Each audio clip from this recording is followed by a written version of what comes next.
देण्यात आली आहे। आणि सगळ्यांसाठीच खरं तर ही आनंदाची अशी बातमी, कारण देशामध्ये यंदाच्या वर्षी सरासरीपेक्षा जास्त पाऊस पडणार आहे। देशामध्ये यावर्षी सरासरीपेक्षा जास्त पाऊस पडणार असं कळतंय। सरासरीच्या 105% पावसाचा अंदाज आहे। यावर्षी अल निनोचा धोका नाही आहे आणि ला निना सुद्धा यंदाच्या वर्षी नाही आहे आणि त्यामुळे चांगलं पाऊसमान राहील अशी बातमी समोर येते। भारती सहस्त्रबुद्धे आमच्या प्रतिनिधी आपल्याला माहिती देतील। भारती, खरं तर शेतकऱ्यांसाठी सुखावणारी अशी ही बातमी।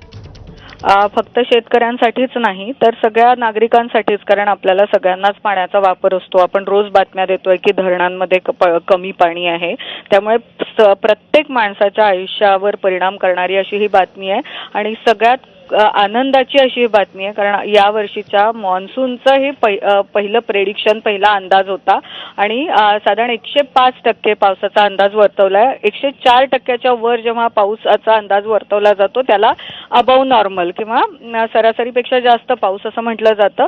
अर्थात हा अंदाज आहे आणि पहिला अंदाज आहे, हा एप्रिल महिन्यातला अंदाज आहे। यानंतरही हवामान विभाग एक अंदाज देत असतं जे अगदी पावसाळ्याच्या जवळ असतं, त्यामुळे हा पहिला अंदाज आहे।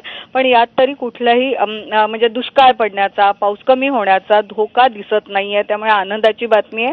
105% आसपास पाऊस होईल असं म्हटलं जात आहे। अगदी धन्यवाद भारती माहितीसाठी। आणि यानंतर बुलेटिनमध्ये छोटासा ब्रेक, बघत रहा एबीपी माझा।